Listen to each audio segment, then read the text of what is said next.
Heavy is the head that has to manage all of this. Hey everyone, welcome back to my channel. We're now incentivized to buy what we already buy.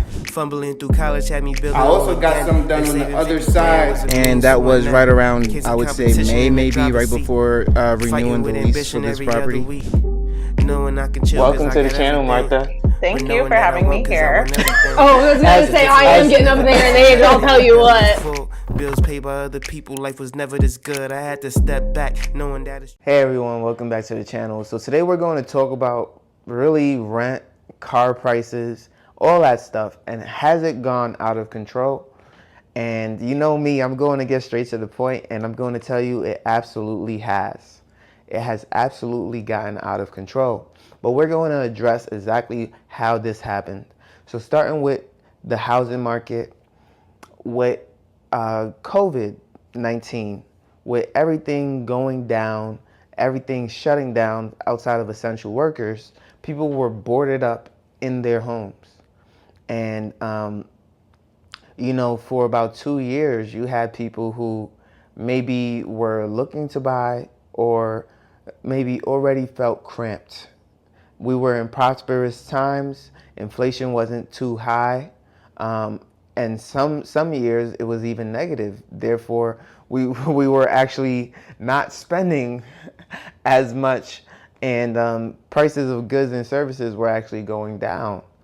And so we were able to enjoy some good times where, you know, car prices were relatively cheap. Housing was relatively cheap. And it was hovering around that 3 to 4% for a very long time. Now, when the virus came, people were still shocked, still in their homes. The media only covered that and that alone. And so the lower rates, the lower everything to keep businesses afloat and things sustainable was not being marketed and advertised whatsoever. No one cared for the financial news the way they do today. No one talked about interest rates the way they do today. And because of that, housing prices and rates were able to slip through the cracks and not really be identified. So when I entered the market myself with personal experience, I couldn't fathom why people were paying $10,000, $5,000, $15,000 over asking price for real estate within the area. And now today I realize how cheap it was for them to pay for that, and how inexpensive it was for them when they were able to purchase that and then rent it out. Now, as interest rates started to rise, you can also expect higher demand, because people are going to want to get in while the iron is hot. They want 3%, 4% interest rates, 5% interest rates. Once it hit 5%, I actually backed out of the market. I told myself, you know what? I am not going to buy at 5%. I'll wait for it to go back down to 4. And you know what it did? It went all the way to 7. But as I make this video today, it is at 6.15%. And as I stated in another video, Chase Bank is actually calling my phone right now, asking me to go back to home lending and be a refinancing advisor for them. Why is that? It's because they believe that with the rates going down, they're going to need more workers who are able to refinance houses and loans, right? They believe that they're going to get a lot more business, and therefore they're preparing for that. And so that already goes to tell you that Chase Bank believes, hey, we're headed for good times. We're headed for more prosperous times ahead, because interest rates will go down. People will be able to refinance, which means people will be able to access more money. People will be able to access more debt, and it keeps the poor poor and the rich rich, depending on how you use this money. Because let's face it, when your home is collateral, you tend to get better rates, right? 7% on $100,000 is still a really good loan. 6%, 5% on $100,000+ is still a really good loan. Tell me where else you can get money loaned to you at 6%. where else? Where else in the world can you get money loaned to you at 6%? So that is why housing prices have creeped up so much. Not to mention that home builders weren't building as many homes. Wood prices were through the roof at one point, and there was a lot of misinformation out there with contractors, construction, people getting ripped off, new home builds, all these things. During prosperous times with those interest rates, you were able to do whatever and whenever you wanted. And now it is not the case, right? People were making $300,000 refinancing mortgages and loans. Now they're making 60, 70,000, right? And so during good times, those things happen. And I really can't call it good times. I would say it's good times in the financial market, but for humanity, it wasn't the best of times at all whatsoever. Now, when it came to the car market, we had, again, non-essential workers. And so there were less cars on the market. I remember when I was able to find vehicles used for $15,000, 30,000 miles on them. $15,000, 30,000 miles on it. Today, I'd be hard pressed to find a used vehicle with 30,000 miles that is under $20,000. And the reason for that is, within a good year range, I should say, right? You can probably still find that $6,000 vehicle today, but I'm talking about within a good 5 years. So you would be looking at like a 2019 and up, right? And so now, obviously, there are vehicles that you can get that would still be in that price range, like a Kona. A Kona is pretty cheap. A Nissan Versa, I believe. Now, those are very small and tiny cars, but there are some people who can fit in those type of vehicles. I've always been jealous of the shorter people, I would say, or the smaller people, because they also had smaller shoes, which would cost less than us big feet people. But, financially jealous, but within reality, I'm still happy to be the height that I am. So with that being said, cars were not in abundance as they normally would. Not enough cars were actually being turned in. Prices were able to get jacked up. People had additional money from stimuluses, a lot of bonuses. They also had tax return money, and they were essentially being hand-fed by the government, so they didn't necessarily have to work.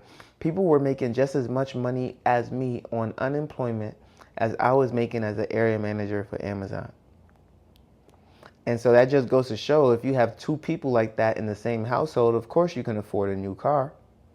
And of course you can afford to pay $2,000, $3,000 more for a brand new one.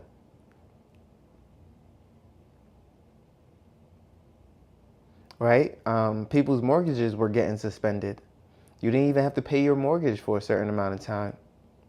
Yeah, you might have had a job. Yes, you might have been able to do this and that and this and that. But because you weren't living life as you were accustomed to, there were certain privileges awarded to you to where you no longer had to do what it is that society expected of you.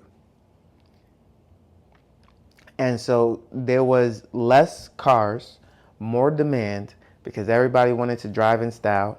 They wanted safety, they wanted protection, and they wanted what was new. Safety comes with new. And at least that's the that's the marketing ploy, right?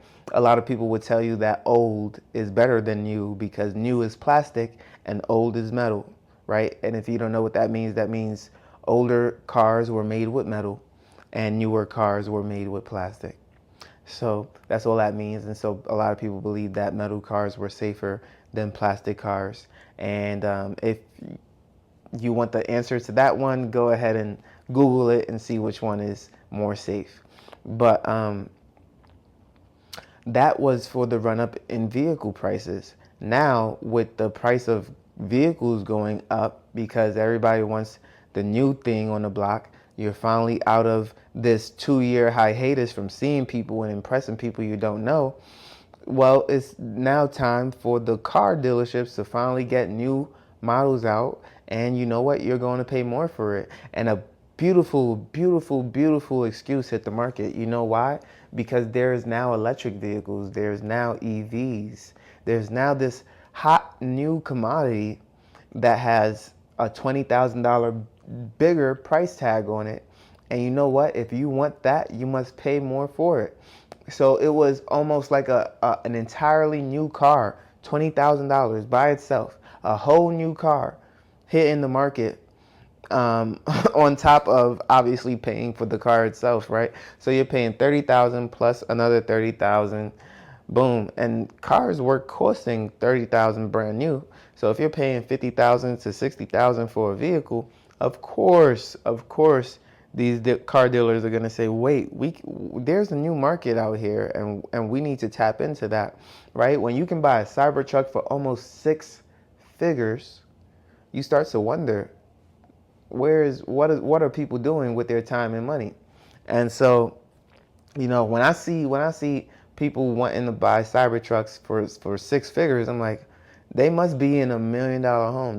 They must be in $1 million home, because, you know, there's a lot of houses that'll be a fourth of someone's home. A Cybertruck is a quarter of someone's entire home equity, right? So like, when I see stuff like that, I'm like, did you already pay off a $400,000 home? Did you already, you know, do this, and that? Or is this car 10% of your home's value in its entirety? Right? Like, is it 25% of your home's value in its entirety? And so those are the kind of things that I look at when people want to measure wealth and measure what they're capable of and looking for. And so I always looked at it like, if I can afford this car, I should also be willing to pay just as much into my home mortgage, or at least purchase another home as an investment property worth the same amount, because I just can't see how someone could dump all that into a vehicle that is a depreciating asset, whereas they don't put it into something that can appreciate in value and generate an income for them. But that's beyond the point. Car prices went up because there was less inventory and more demand, similar to housing prices. And then they both cost more, especially when on a loan, because of interest rates rising and going up in price. So now, instead of the $199 a month car payments, we're now seeing $799 as a new norm, to $1,000 a month in just car payments. And I'm really trying to understand, how do people expect to afford these things? Because if you're paying $1,000 a month in car payments, I may very well need to own a car dealership at this point, because I mean, the money is just breaking the bank. When people are thinking that car dealerships are about to go out of business, no, they're making 5 times more per person than they did ever from just 3 years ago. They're making 5 times more per person. When you go from $199 a month to $1,000 a month, you're making 5 times more per person. So you tell me how many cars they really need to sell in order to stay in business. You tell me. So if you like this video, make sure you leave a like, comment, and subscribe. But truly, if you can only do one, just subscribe to the channel. We finally hit 1,000 subscribers, and we're on our road to 10,000 subscribers. Thank you so much. Peace, love, and blessings, and I will see you on the next one. Peace.